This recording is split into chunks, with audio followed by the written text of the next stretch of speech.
हर वक्त जीतने का जज्बा होना चाहिए, हर वक्त जीतने का जज्बा होना चाहिए, क्योंकि किस्मत बदले ना बदले पर समय ज़रूर बदलता है। जय हिंद दोस्तों, कैसे हैं आप सभी। आशा करते हैं कि आप सभी अच्छे होंगे और अपनी पढ़ाई को अच्छे से कर रहे होंगे। दोस्तों, अगर आप किसी भी कम्पिटिटिव एग्ज़ाम का तैयारी करते हैं और इसके प्रति आप थोड़ा सा भी सीरियस हैं तो आपको हमारे चैनल से जुड़ जाना चाहिए।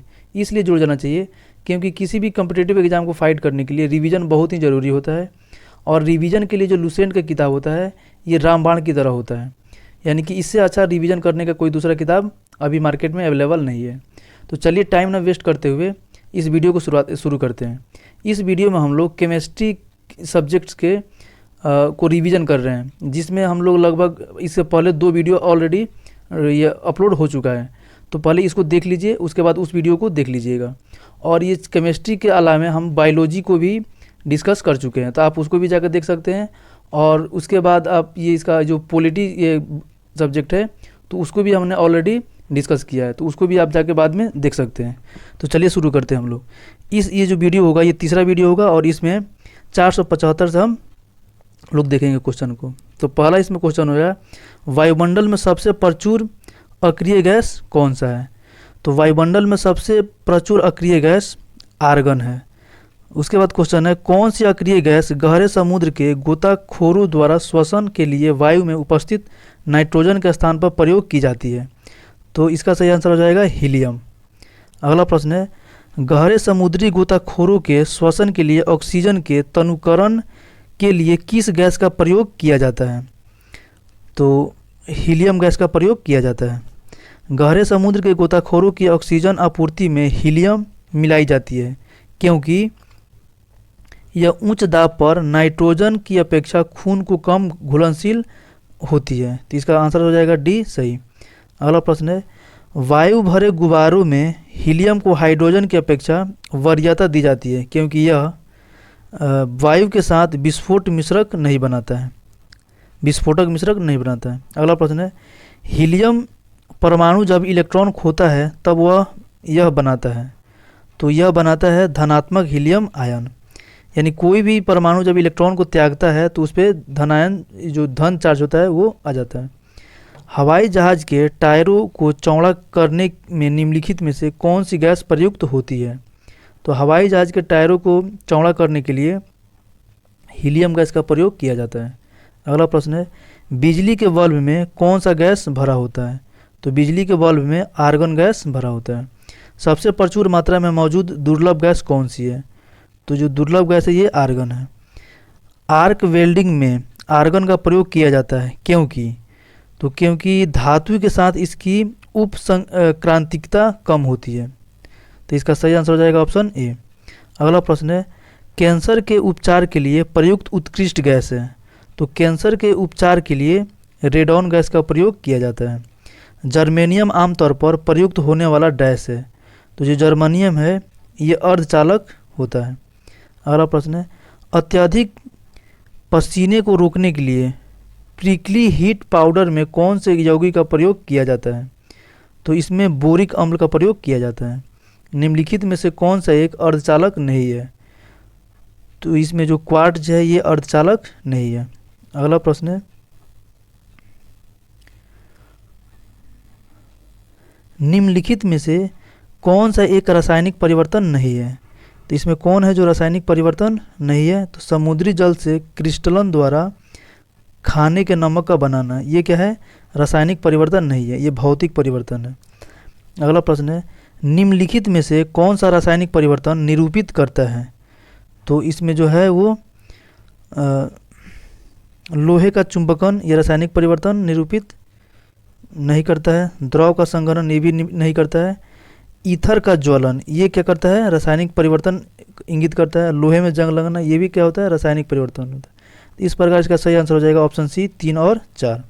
अगला प्रश्न है, निम्नलिखित में से कौन सा एक भौतिक परिवर्तन है। तो इसमें कौन है जो भौतिक परिवर्तन है। तो प्लेटिनम क्रूसिबल्स को गर्म करना ये क्या है, भौतिक परिवर्तन है।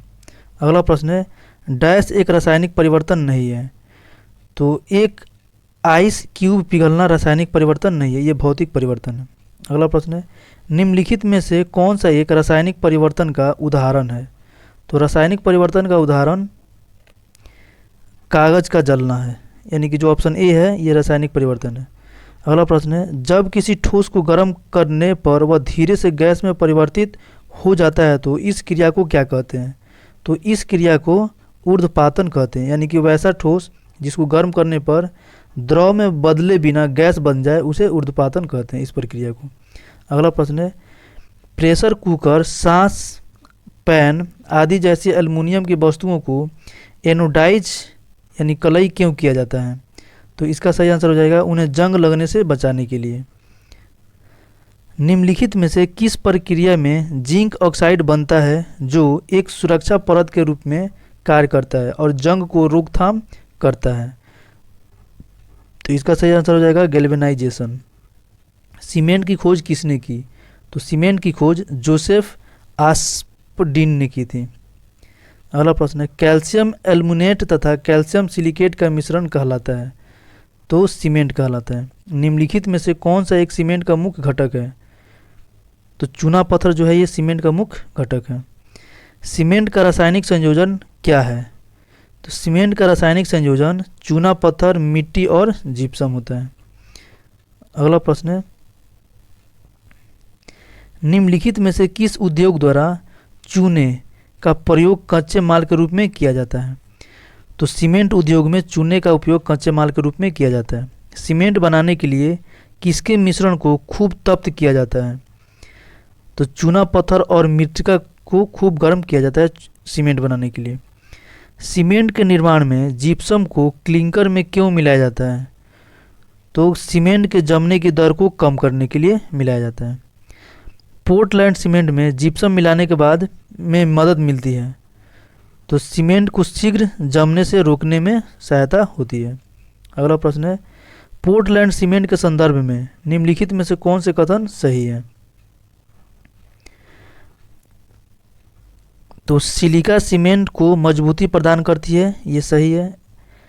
एल्यूमिना से सीमेंट का द्रुत आदृढ़ होता है, ये भी सही है। चूने का अधिकतम से सीमेंट में मजबूती बढ़ती है, ये क्या है? गलत है। कैल्शियम सल्फेट से सीमेंट का प्रारंभिक अदृढ़ता समय घटती है, ये क्या है? सही है। तो इसका सही आंसर हो जाएगा ऑप्शन सी 1, 2 और 4। अगला प्रश्न है, शीशा यानी कांच है एक, तो कांच क्या है? तो कांच एक अतिशीतित द्रव है। विभिन्न प्रकार के कांच निर्माण में प्रयुक्त होने वाला मुख्य घटक कौन सा है? तो सिलिका है। इसका सही आंसर हो जाएगा ऑप्शन ए। अगला प्रश्न है, कांच का सबसे महत्वपूर्ण घटक डैश है? तो कांच का सबसे महत्वपूर्ण घटक सिलिका होता है। गर्म शीशे को धीरे धीरे ठंडा करने की प्रक्रिया को क्या कहते हैं? तो गर्म शीशे को धीरे धीरे ठंडा होने की प्रक्रिया को एनीलिंग कहा जाता है। अगला प्रश्न है, कोबाल्ट ऑक्साइड कांच को कौन सा रंग प्रदान करता है? तो कोबाल्ट ऑक्साइड कांच को गहरा नीला रंग प्रदान करता है। पेंट में क्रोमियम ऑक्साइड का एक संघटक के रूप में प्रयोग क्या पाने के लिए किया जाता है? तो इसका सही आंसर हो जाएगा हरा रंग। तो अगला क्वेश्चन है, सूची 1 को सूची 2 से सुमेलित कीजिए और सूचियों के नीचे दिए गए कूटों का प्रयोग करके सही उत्तर चुनिए। तो ये धात्विक ऑक्साइड है और ये कांच का प्रदत्त रंग है। तो यूरेनियम ऑक्साइड, तो जो यूरेनियम ऑक्साइड होता है ये पीला कलर का होता है। क्यूप्रस ऑक्साइड ये लाल रंग का होगा। कोबाल्ट ऑक्साइड ये आपको नीला रंग का होगा और जो क्रोमियम ऑक्साइड है ये हरा रंग का होगा। तो इस प्रकार इसका सही ऑप्शन हो जाएगा ऑप्शन ए सही हो जाएगा। चलिए अगला देखते हैं, निम्नलिखित प्रकार के कांचों में से कौन सा एक परावैंगनी किरणों को विच्छेदन कर सकता है? तो परावैंगनी किरणों को विच्छेदन कर सकता है क्रूक्स कांच।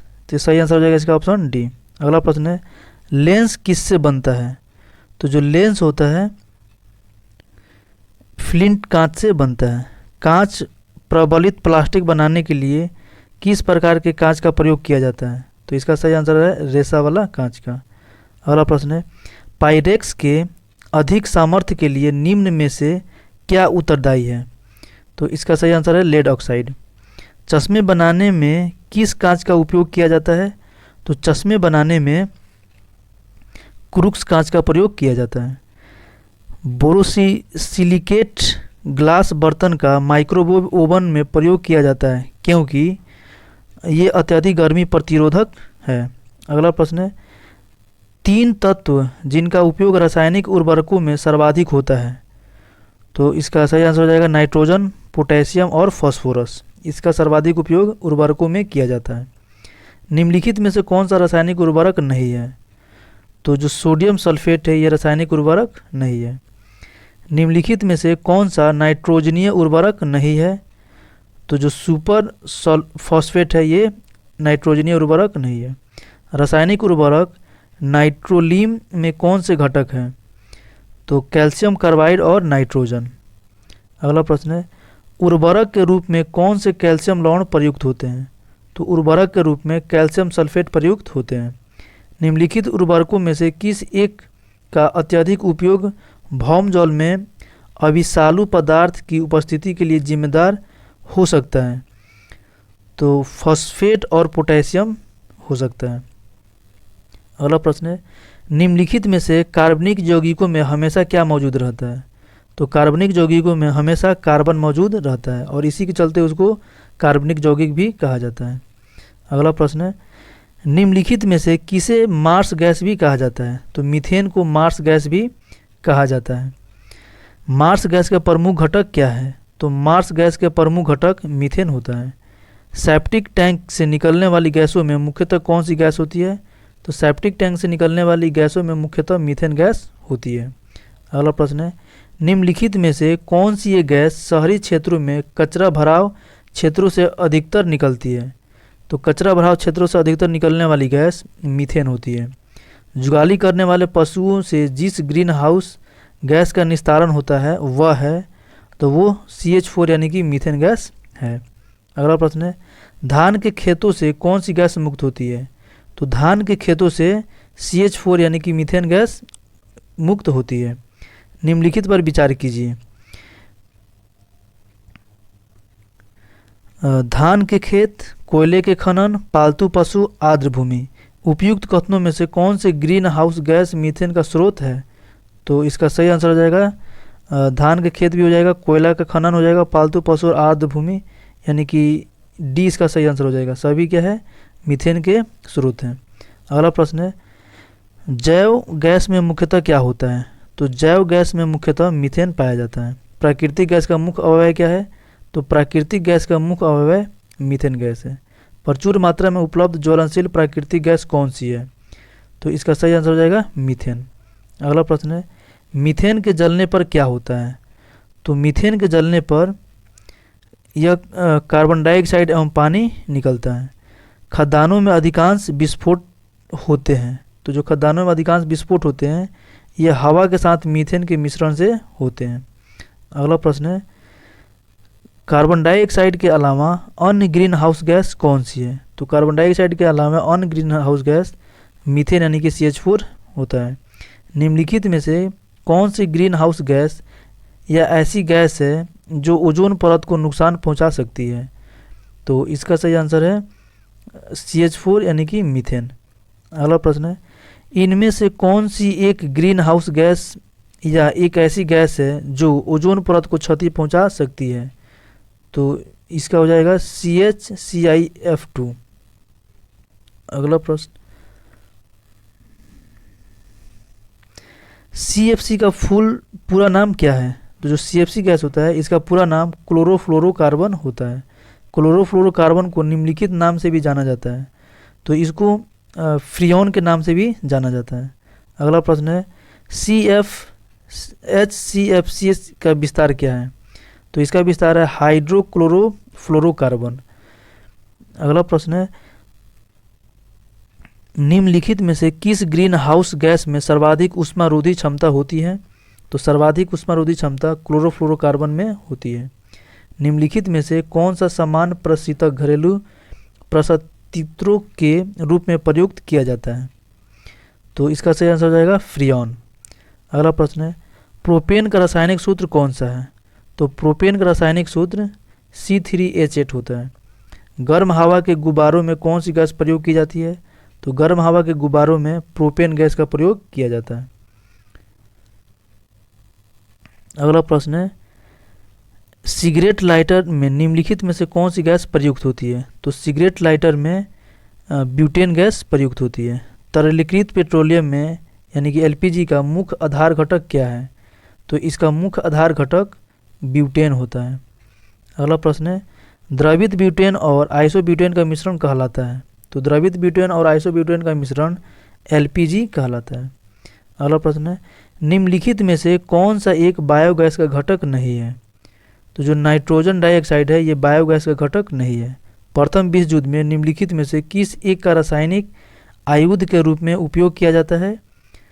तो मस्टर्ड गैस का। अगला प्रश्न है, विषाक्त मस्टर्ड गैस होती है।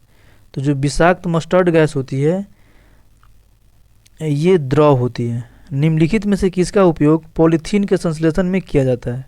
तो पॉलीथीन के संश्लेषण में एथीन का प्रयोग किया जाता है। बहुप्रयोग प्लास्टिक की पानी की बोतलें डैश से बनी होती है।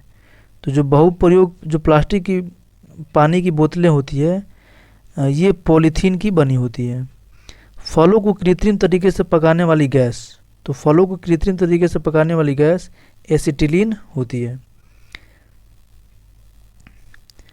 इनमें से किसे फल पकाने के लिए प्रयोग किया जाता है? तो कैल्शियम कार्बाइड और एसिटिलीन दोनों का प्रयोग फल पकाने के लिए किया जाता है। ऑरलॉन किससे बनने वाला पॉलीमर है? तो जो ऑरलॉन है ये एक्रिलोनाइट्राइल से बनने वाला पॉलीमर है। अगला प्रश्न है, टेफ्लॉन क्या है? तो जो टेफ्लॉन होता है ये फ्लोरोकार्बन होता है। टेफ्लॉन का सामान्य नाम क्या है? तो टेफ्लॉन का सामान्य नाम पॉलीटेट्राफ्लोरोएथिलीन होता है। अगला प्रश्न है, टेफ्लॉन निम्नलिखित में से किस एकलक का बहुलक है? तो जो टेफ्लॉन होता है ये टेट्राफ्लोरोएथिलीन का बहुलक होता है। निम्नलिखित बहुलकों में से किसका उपयोग न चिपकने वाली कढ़ाई के निर्माण में किया जाता है? तो टेफ्लॉन का प्रयोग किया जाता है। दोस्तों आप लोग देख रहे हैं कि एक क्वेश्चन को कितना बार रिपीट किया गया है, यानी कि जितने भी क्वेश्चन है वो मोस्ट रिपीटेड क्वेश्चन है, जो कि आगे भी एग्जाम में इसके आने की संभावना रहती है। अगला प्रश्न है, किसमें sp संकरित कार्बन है? तो sp संकरित carbon CH triple bond CH में है। C6H14 के कितने अचक्रीय श्रृंखला समावायी संभव है? तो इसमें 5। CH3OH किसका रासायनिक सूत्र है? तो CH3OH मेथिल एल्कोहल का रासायनिक सूत्र है। अगला प्रश्न है, निम्नलिखित में से किसको वुड स्प्रिट भी कहा जाता है? तो मेथिल एल्कोहल को वुड स्प्रिट भी कहा जाता है। निम्नलिखित में से किसका प्रयोग एक एंटी फ्रीज के रूप में किया जाता है?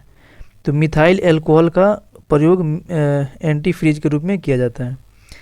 निम्नलिखित में से एथेनॉल किससे प्राप्त किया जाता है? तो जो एथेनॉल है ये गन्ना से प्राप्त किया जाता है। किण्वन के पश्चात सबसे व्यापक रूप में मोलासे का प्रयोग निम्नलिखित में से क्या तैयार करने के लिए किया जाता है? तो एथेनॉल बनाने के लिए किया जाता है। संशोधित स्प्रिट होती है। तो जो संशोधित स्प्रिट होती है उसमें 95% इथाइल एल्कोहल होती है।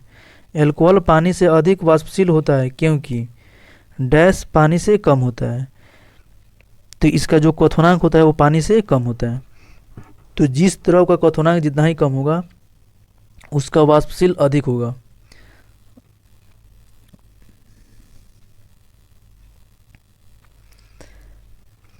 शक्कर के किण्वन के दौरान कौन सा यौगिक हमेशा बनता है? तो शक्कर के किण्वन के दौरान इथाइल एल्कोहल हमेशा बनता है। रसोई गैस के रिसाव का आसानी से पता लगाया जा सकता है डैश हवा में प्रसार करके। तो इसका सही आंसर रहेगा इथाइल मरकैप्टेन के द्वारा आसानी से पता लगाया जा सकता है। यानी कि जो रसोई गैस होता है उसमें इथाइल मरकैप्टेन मिला रहता है जो बहुत ही तीक्ष्ण गंध इसका होता है। तो जैसे ही गैस रिसाव होता है तो ये यानी कि पकड़ में आ जाती है। अगला प्रश्न है, स्वचालित इंजनों में कौन सा एक हिम निरोधी के रूप में प्रयुक्त होता है? तो हिम निरोधी के रूप में प्रयुक्त होने वाला एथिल ग्लाइकॉल है। विमानन गैसोलीन में ग्लाइकॉल मिलाया जाता है क्योंकि यह पेट्रोल के हिमीभवन को रोकता है। यानी कि सी इसका क्या हो जाएगा, ऑप्शन सही हो जाएगा।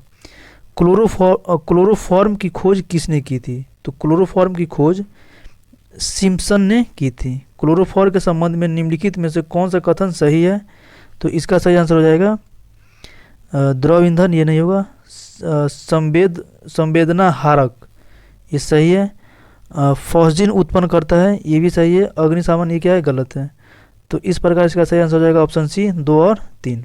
अगला प्रश्न है, क्लोरोफॉर्म सॉल्यूशन में नाइट्रोजन के किस ऑक्साइड का प्रयोग किया जाता है? तो इसमें नाइट्रोजन पेंटाऑक्साइड का प्रयोग किया जाता है। निम्नलिखित में से अश्रु गैस यानी टीयर गैस का मुख्य घटक कौन सा है? तो टीयर गैस का मुख्य घटक क्लोरोपिक्रीन है। अगला प्रश्न है, अश्रु गैस का रासायनिक नाम है? तो अश्रु गैस का रासायनिक नाम अल्फा क्लोरो एसीटोफिनोन है। एल्डेहाइड क्या है? तो जो एल्डेहाइड है ये प्रबल लघुकारी एजेंट है। फॉर्मेल्डिहाइड का 40% जलीय घोल कहलाता है। तो फॉर्मेल्डिहाइड का 40% जलीय घोल फार्मेलिन कहलाता है। बैकेलाइट निम्नलिखित में से संघनन के से बनता है। तो जो बैकेलाइट होता है ये फिनॉल तथा फार्मेल्डिहाइड के संघनन से बनता है। अगला प्रश्न है, निम्न में से कौन सा कार्बोक्सिलिक अम्ल नहीं है? तो जो इसका पिक्रिक अम्ल है ये कार्बोक्सिलिक अम्ल नहीं है। मधुमक्खी को दंश से एक अम्ल छूटता है जिसके कारण दर्द और जलन होती है, वह अंतः क्षेपित अम्ल कौन सा है? तो इसका सही आंसर आ जाएगा मिथेनोइक अम्ल। अगला प्रश्न है, चींटी के काटने पर किसका अंतःक्षेपण होता है? तो चींटी के काटने पर फॉर्मिक अम्ल का अंतःक्षेपण होता है। फॉर्मिक एसिड किसके द्वारा उत्पन्न होता है? तो जो फॉर्मिक एसिड होता है ये लाल चींटी के द्वारा उत्पन्न होता है। अगला प्रश्न, निम्नलिखित में से किस में एथेनोइक एसिड होता है? तो जो एथेनोइक एसिड होता है ये सफ़ेद सिरका में पाया जाता है। सिरके का रासायनिक नाम क्या है? तो सिरके का रासायनिक नाम एसिटिक अम्ल है। सिरके में निम्नलिखित में से क्या पाया जाता है? तो सिरके में एसिटिक एसिड पाया जाता है। विनेगर किससे बनता है? तो जो विनेगर है ये एसिटिक एसिड से बनता है। अगला प्रश्न है, सिरका क्या है? तो जो सिरका है ये तनु एसिटिक एसिड होता है। निम्नलिखित में से किस एक के संचयन से धावकों को दौड़ाने के बाद पैरों की मांसपेशियों में दर्द का अनुभव होता है? तो लैक्टिक एसिड के जम जाने से। दही में मुख्यतः कौन सा एसिड होता है? तो दही में लैक्टिक एसिड होता है। और दही दूध को मापने के लिए लैक्टोमीटर का प्रयोग किया जाता है।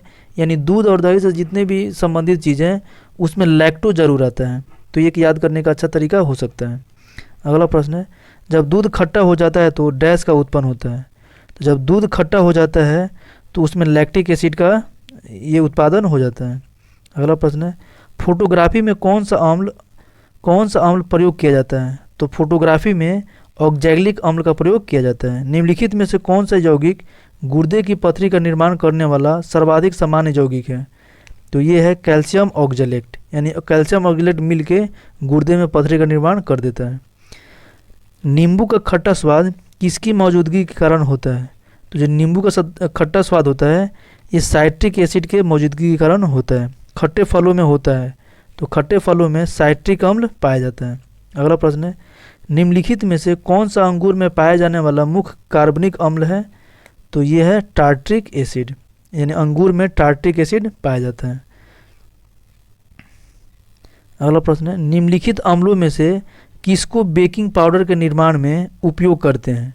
तो बेकिंग पाउडर के निर्माण में टार्ट्रिक एसिड का उपयोग किया जाता है। सुमेलित करना है सूची 1 को सूची 2 से। तो पहला में उत्पाद दिया हुआ है और दूसरा में स्रोत दिया है। यानी कि फॉर्मिक अम्ल का उत्पाद क्या करता है? तो चलिए इसको देखते हैं। फॉर्मिक एसिड का उत्पाद चींटियाँ करती है और सिट्रिक अम्ल का उत्पाद नींबू और टार्ट्रिक अम्ल का उत्पाद इमली। तो इस प्रकार इसका सही आंसर हो जाएगा ऑप्शन बी। अगला प्रश्न है, सूची 1 को सूची 2 से सुमेलित कीजिए। तो लैक्टिक अम्ल दही को खट्टा करता है या फिर खट्टा दही में लैक्टिक अम्ल पाया जाता है। और उसके बाद है टार्ट्रिक, तो ये इमली में पाया जाता है। ऑक्जेलिक, तो ऑक्जेलिक जो है ये टमाटर में पाया जाता है। और सिट्रिक अम्ल नारंगी में पाया जाता है। तो इस प्रकार इसका सही आंसर हो जाएगा ऑप्शन डी। अगला प्रश्न है, निम्नलिखित में से कौन सा युग्म सही सुमेलित नहीं है? तो जो इसमें एस्कॉर्बिक अम्ल है नींबू, ये सही है। माल्टोज माल्ट में पाया जाता है, ये भी सही है। एसिटिक अम्ल दही में, ये क्या है? गलत है। दही में लैक्टिक एसिड पाया जाता है। तो इसका सही आंसर हो जाएगा ऑप्शन सी, यानी इसमें पूछा जा रहा है कि गलत कौन है। अगला प्रश्न है, नाखून पॉलिश परिमार्जन में क्या रहता है? तो नाखून पॉलिश परिमार्जन में एसीटोन रहता है। अगला प्रश्न है, प्रयोगशाला में संश्लेषित किया गया प्रथम कार्बनिक यौगिक था। तो जो प्रथम कार्बनिक यौगिक है ये यूरिया है। निम्नलिखित में से किसमें द्रव्यमान की दृष्टि से अधिकतम प्रतिशत नाइट्रोजन पाया जाता है? तो इसका सही आंसर हो जाएगा यूरिया। अगला प्रश्न है, यूरिया में नाइट्रोजन की प्रतिशत मात्रा होती है। तो यूरिया में 46% नाइट्रोजन होती है। यूरिया का रासायनिक सूत्र क्या है? तो यूरिया का रासायनिक सूत्र NH2 का होल टू CO है, यानी कि इसको ऐसे भी लिखते हैं NH2CONH2। अगला प्रश्न है, भोपाल गैस त्रासदी के लिए उत्तरदायी प्रमुख प्रदूषक कौन सा था? तो इसका प्रदूषक था methyl isocyanide. Methyl isocyanide gas, जिसके कारण दिसंबर 1984 में भोपाल में आपदा हुई थी, यूरेनियम कार्बाइड फैक्ट्री में किसके उत्पादन के लिए प्रयुक्त होती थी? तो इसका सही आंसर हो जाएगा पिड़कनाशी के लिए। अगला प्रश्न है, निम्नलिखित कार्बनिक पदार्थों में से कौन सा प्रकृति में सर्वाधिक प्रचुरता में पाया जाता है? तो इसका सही आंसर हो जाएगा सेलुलोज। अगला प्रश्न है, निम्नलिखित में से कौन सी सबसे मीठी शर्करा है? तो जो सबसे मीठी शर्करा है ये है फ्रुक्टोज। अगला प्रश्न है, निम्नलिखित में से कौन सा तत्व शुद्ध शर्करा में विद्यमान नहीं है? तो शुद्ध शर्करा में भी जो विद्यमान नहीं है ये है नाइट्रोजन। अगला प्रश्न है, C12H22O11 डैश के रूप में भी जाना जाता है। तो ये चीनी के रूप में भी जाना जाता है। टेबल दानेदार चीनी सामान्यतः डैश के रूप में जाना जाता है। तो ये सुक्रोज के रूप में जाना जाता है। एरोमेटिक यौगिक का जन्मदाता किसे कहा जाता है? तो एरोमेटिक यौगिक का जन्मदाता बेंजीन को कहा जाता है। अगला प्रश्न है, C6H6 क्या है? तो C6H6 बेंजीन का रासायनिक सूत्र है और बेंजीन का स्ट्रक्चर कुछ ऐसा होता है।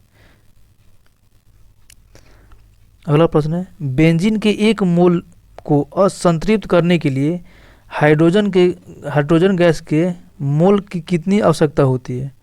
तो इसका सही आंसर हो जाएगा 3 मोल की आवश्यकता होती है। गैमेक्सेन का रासायनिक नाम क्या है? तो गैमेक्सेन का रासायनिक नाम बेंजीन हेक्साक्लोराइड है। अगला प्रश्न है, निम्नलिखित में से कौन सा कार्बनिक यौगिक तांबे की मौजूदगी में गर्म करने पर नीले रंग की ज्वाला उत्पन्न करता है? तो इसका सही आंसर हो जाएगा क्लोरोबेंजीन। निम्नलिखित में से कौन कार्बोक्जिलिक अम्ल के नाम से जाना जाता है? तो कार्बोक्जिलिक अम्ल से फिनॉल को जाना जाता है। अगला प्रश्न है, निम्नलिखित में से किसके निर्माण में फिनॉल का उपयोग किया जाता है? तो बेकेलाइट के निर्माण में फिनॉल का उपयोग किया जाता है। बेकेलाइट फिनॉल तथा अन्य किसका सहबहुलक है? तो इसका सही आंसर हो जाएगा फॉर्मेल्डिहाइड का। अगला प्रश्न है, DDT का पूरा नाम क्या है? तो DDT का पूरा नाम डाइक्लोरो डाइफिनाइल ट्राइक्लोरोमीथेन है। तो इसका ऑप्शन ए क्या हो जाएगा? सही हो जाएगा। निम्नलिखित में से कौन सा DDT के संबंध में सच है? तो DDT के संबंध में सच,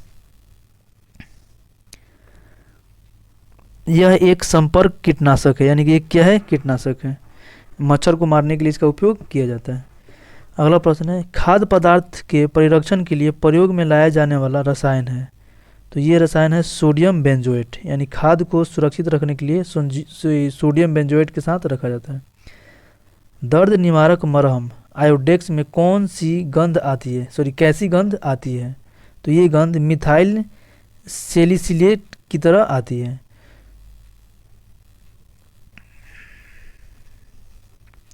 काला सोना क्या है?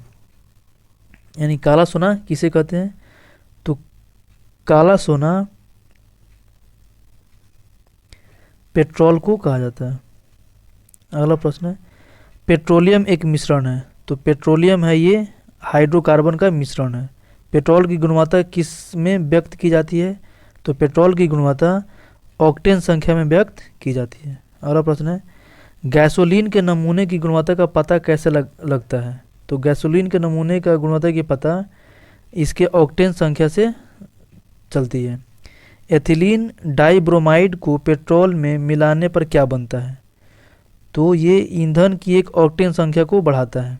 अगला प्रश्न है, व्यापारिक वैसलीन किससे निकलता है? तो जो वैसलीन हम लोग यूज करते हैं ये पेट्रोलियम से बनता है। पैराफिन किसका उप उत्पाद है? तो जो पैराफिन होता है ये पेट्रोलियम परिशोधन का उप उत्पाद होता है। अगला प्रश्न है, निम्नलिखित का सही मिलान करें।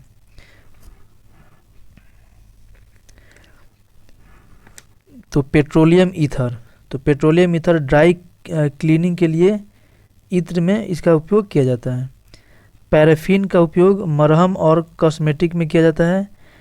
एस्फॉल्ट और कोक का प्रयोग छत, सड़क और ये निर्माण में और इलेक्ट्रोड के निर्माण में किया जाता है। गैसोलीन का प्रयोग ईंधन के रूप में किया जाता है। तो इस प्रकार इसका सही आंसर हो जाएगा ऑप्शन बी। अगला प्रश्न है, साबुन बनाने में निहित प्रक्रिया। तो साबुन बनाने में निहित प्रक्रिया साबुनीकरण कहलाता है। क्या कहलाता है? साबुनीकरण। साबुन किसका सोडियम सॉल्ट है? तो जो साबुन है ये एस्टेरिक का अम्ल का सोडियम सॉल्ट है। अगला प्रश्न है, साबुन निर्माण में होने वाली अभिक्रिया साबुनीकरण कहलाती है। मूलतः साबुन किसके सोडियम या पोटेशियम लवण है? तो इसका सही आंसर है दीर्घ श्रृंखला मोनो कार्बोक्सिलिक अम्ल का। ऑप्शन ए इसका क्या हो जाएगा? सही आंसर हो जाएगा। अगला प्रश्न है, निम्नलिखित में से कौन से साबुन के विनिर्माण के लिए सर्वाधिक महत्वपूर्ण कच्चा माल है? तो इसका सही आंसर हो जाएगा वसा एवं अम्ल, यानी वसा और अम्ल को मिला के साबुन बनाया जाता है। साबुन में एंटीसेप्टिक गुण निम्नलिखित मिश्रणों में से एक के कारण पाया जाता है। तो ये है बिथियोनॉल, यानी बिथियोनॉल उसमें मिला दिया जाता है जिसमें साबुन में एंटीसेप्टिक का गुण आ जाता है। अगला प्रश्न है, अपमार्जक है। तो जो अपमार्जक है यह एक शोधन अभिकर्ता है। प्रेशर कुकर का हैंडल प्लास्टिक का बना होता है क्योंकि इसको ऊष्मा का कुचालक बनाया जाना चाहिए। इसमें कौन सी प्लास्टिक प्रयुक्त होता है जो कि प्रथम मानव निर्मित प्लास्टिक है? तो इसका सही आंसर है बेकेलाइट। अगला प्रश्न है, प्राकृतिक रबड़ निम्नलिखित में से किसका बहुलक है? तो जो प्राकृतिक रबड़ है, प्राकृतिक रबड़ ये आइसोप्रीन का बहुलक होता है। रबड़ को ताकत प्रदान करने, अधिकतम लोच एवं स्थायित्व प्रदान करने हेतु सल्फर और ताप से उपचारित करने की प्रक्रिया को क्या कहते हैं? तो इसको कहते हैं वल्कनाइजेशन कहते हैं। अगला प्रश्न है, निम्नलिखित द्रव्यों में से कौन सा एक प्राकृतिक कच्चे माल से बनाया जाता है? तो ये रेयॉन से बनाया जाता है। ऊन के बदले में प्रयुक्त होने वाला बहुलक तंतु जो सिंथेटिक कंबल, स्वेटर आदि बनाने में काम आता है क्या है? तो ये है एक नायलॉन। अगला प्रश्न है, नायलॉन धागा किससे बना होता है? तो जो नायलॉन धागा होता है ये पॉलीएमाइड पॉलीमर से बना होता है। नायलॉन बनाई जाती है, तो ये जो नायलॉन है ये पॉलीएमाइड से बनाई जाती है। हेक्सा मिथाइलिन डायमाइन और एडिपिक एसिड के संघनन से प्राप्त पॉलीमर क्या होता है? तो ये होता है नायलॉन 66। अगला प्रश्न है, निम्नलिखित में से कौन सा प्राकृतिक बहुलक नहीं है? तो जो इसमें नायलॉन है ये प्राकृतिक बहुलक नहीं है, ये क्या है? कृत्रिम बहुलक है। निम्न में से कौन वनस्पति फाइबर का आधार है? तो फाइबर का आधार सेलुलोज है। रेयान के निर्माण के लिए कच्चे माल के रूप में निम्नलिखित में से किसका प्रयोग किया जाता है? तो ये सेलुलोज का प्रयोग किया जाता है। अगला प्रश्न है, ग्लाइकॉल का प्रयोग किसके निर्माण में किया जाता है? तो ग्लाइकॉल का प्रयोग टेरिलीन के निर्माण में किया जाता है। टेरिलीन, एथिलीन, ग्लाइकॉल और किस अम्ल का संघनन बहुलक है? तो इसका सही आंसर हो जाएगा टेरेप्थोलिक अम्ल का। अगला प्रश्न है, ट्राई नाइट्रो टॉइलिन यानी कि टीएनटी है एक, तो जो टीएनटी है ये एक विस्फोटक है। ट्राई नाइट्रोट्यूलिन यानी टीएनटी का प्रयोग कहाँ किया जाता है? तो इसका प्रयोग विस्फोटक के रूप में किया जाता है। अगला प्रश्न है, विस्फोटक नाइट्रोग्लिसरीन है एक, तो जो विस्फोटक नाइट्रो ग्लिसरीन है, ये एक एस्टर है। निम्नलिखित में से कौन सा एक आरडीएक्स का अन्य नाम है? तो आरडीएक्स का अन्य नाम साइक्लोनाइट है। अगला प्रश्न है, निम्नलिखित में से किस विस्फोटक का नाम नोबेल तेल है? तो ये जो टीएनजी है इसका नाम है नोबेल तेल। अगला प्रश्न है, निम्नलिखित में से कौन सा एक विस्फोटक नहीं है? तो इसमें जो नाइट्रोक्लोरोफॉर्म है ये विस्फोटक नहीं है। डायनामाइट के निर्माण में प्रयुक्त होने वाला रासायनिक है। तो डायनामाइट के निर्माण में प्रयुक्त होने वाला रसायन ग्लिसरॉल ट्राइनाइट्रेट है। अगला प्रश्न है, अल्फ्रेड नोबेल नोबेल पुरस्कार की स्थापना करने वाले अल्फ्रेड नोबेल ने किस चीज़ का आविष्कार किया था? तो इसने डायनामाइट का आविष्कार किया था। एस्पिरिन क्या है? तो जो एस्पिरिन है ये एंटीपायरेटिक है। अगला प्रश्न है, आयोडोफॉर्म का प्रयोग किस रूप में किया जाता है? तो आयोडोफॉर्म का प्रयोग पूर्तिरोधी के रूप में किया जाता है। पेनिसिलिन का आविष्कार किसने किया था? तो पेनिसिलिन का आविष्कार अलेक्जेंडर फ्लेमिंग ने किया था। अगला प्रश्न है, एसिटिलीन अणु में विद्यमान हाइड्रोजन परमाणु क्या होते हैं? तो ये जो हाइड्रोजन परमाणु होते हैं ये अम्लीय होते हैं। एक विद्यार्थी ने संयोगवश एसीटोन को अल्कोहल के साथ मिला दिया। एसीटोन और अल्कोहल के इस मिश्रण को कैसे अलग कर सकते हैं? तो इसको प्रभाजी आसवन के द्वारा अलग किया जा सकता है। बायोडीजल बनाने के किस वनस्पति का उपयोग किया जाता है? यानी बायोडीजल बनाने के लिए कौन से वनस्पति का उपयोग किया जाता है? तो रतन जोत, इसको जेट्रोफा भी कहा जाता है, इसका प्रयोग किया जाता है। कार्बन टेट्रोक्लोराइड को अन्य किस नाम से जाना जाता है? तो कार्बन टेट्रोक्लोराइड को पायरीन के नाम से भी जाना जाता है। अगला प्रश्न है, सभी एलिफैटिक यौगिक का जन्मदाता माना जाता है। तो सभी एलिफैटिक यौगिक का जन्मदाता मीथेन को माना जाता है। निम्नलिखित में से कौन सा एक युग्म सही नहीं है? तो इसमें जो लैक्टोज है ये खट्टा दूध, ये सही नहीं है। इसमें क्या हो जाएगा? लैक्टिक एसिड हो जाएगा, लैक्टोज नहीं होगा। कार्बोनिक अम्ल सोडा वाटर में सही है। फॉर्मिक अम्ल लाल चींटी सही है। टार्ट्रिक अंगूर के रस में ये सही है। यानी इसका आंसर हो जाएगा ऑप्शन ए। अगला प्रश्न है, कमरे के तापमान पर एक फ्लास्क में दो अभिकारक गैस के बुलबुले उत्पन्न कर रहे हैं जो चूने के पानी को दूधिया कर देते हैं। वे अभिकारक क्या हो सकते हैं? तो जो ये अभिकारक हैं ये मैग्नीशियम कार्बोनेट और हाइड्रोक्लोरिक अम्ल हो सकते हैं। अगला प्रश्न है, निम्नलिखित में से किन दो अभिकारकों के मध्य अभिक्रिया हाइड्रोजन गैस उत्पन्न करती है? तो ये जो अभिक्रिया है ये मैग्नीशियम और हाइड्रोक्लोरिक अम्ल के साथ अभिक्रिया करती है। अगला प्रश्न है, निम्नलिखित में से कौन सा अभिलक्षण हाइड्रोजन, नाइट्रोजन, ऑक्सीजन और कार्बन डाइऑक्साइड में सर्वाधिक कॉमन है?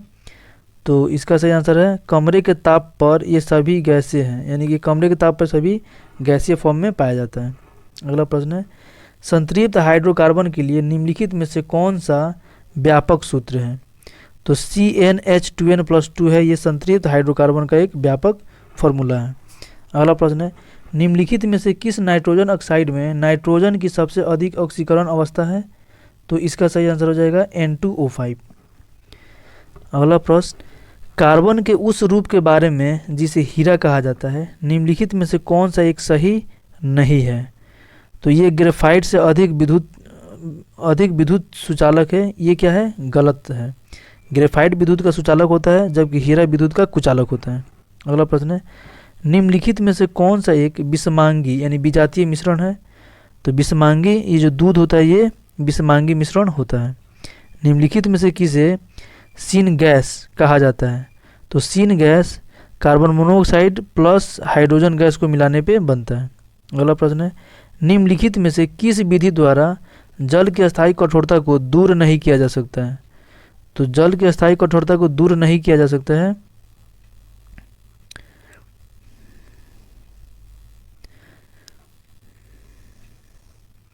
उबालकर, यानी कि जल को उबालकर उसकी अस्थायी कठोरता को दूर नहीं किया जा सकता है। निम्नलिखित कथनों में से कौन सा सही नहीं है? तो जो इसमें सही नहीं है ये है ऑप्शन डी, ग्रेफाइट की परतें कार्बन कार्बन एकल बंध द्वारा आपस में जुड़ी होती है। ये क्या है? सही नहीं है। अगला प्रश्न है, उर्वरक के रूप में निम्नलिखित में से किसे प्रयुक्त नहीं किया जाता है? तो उर्वरक के रूप में अमोनियम सल्फाइड का प्रयोग नहीं किया जाता है। निम्नलिखित में से कौन सा जिप्सम का रासायनिक सूत्र है? तो जिप्सम का रासायनिक सूत्र CaSO4 2H2 है, यानी ऑप्शन ए इसका क्या हो जाएगा? सही आंसर हो जाएगा। निम्नलिखित में से कौन सा एक गैस सेलुलोजी रेशा का उदाहरण है? तो सेलुलोजी रेशा का उदाहरण नायलॉन है। ताम्र संदूषण से बचाने के लिए पीतल के बर्तनों पर सामान्यतः किस धातु की परत चढ़ा दी जाती है? तो इसका सही आंसर हो जाएगा रांगे की। सबसे अधिक तन्य धातु है, तो सबसे अधिक तन्य धातु गोल्ड होता है, यानी सोना। आशा का धातु है, तो आशा के धातु यूरेनियम को कहा जाता है। निम्नलिखित में से किस धातु को चाकू से आसानी से नहीं काटा जा सकता है? यानी कि सोडियम को चाकू से काटा जा सकता है, और लिथियम को भी काटा जा सकता है, और पोटेशियम को भी काटा जा सकता है। एल्युमिनियम को नहीं काटा जा सकता है। तो इसमें पूछा जा रहा है कि नहीं काटा जा सकता है, तो ऑप्शन बी इसका क्या हो जाएगा? सही आंसर हो जाएगा।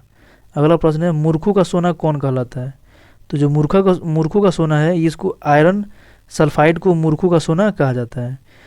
तो ये वीडियो यहीं पे समाप्त हुआ, यानी कि जो केमिस्ट्री हम लोग कर रहे थे डिस्कशन, तो केमिस्ट्री के 690 क्वेश्चन पूरे हो गए। तो इसके बाद हम लोग फिजिक्स के करेंगे। तो दोस्तों, अगर आपको अभी ये वीडियो अच्छा लगा हो, इन्फॉर्मेटिव लगा हो, तो लाइक कर लीजिएगा और सब्सक्राइब भी कर दीजिएगा, और साथ ही साथ अपने जो स्टडी ग्रुप के फ्रेंड्स हैं उनको भी शेयर कर दीजिएगा, क्योंकि ये उससे फ़ायदा उठा लेंगे, उनको भी फ़ायदा हो जाएगा। तो मिलते हैं फिर अगले वीडियो में। अपना पढ़ाई जारी कर रखिए, तब तक के लिए जय हिंद।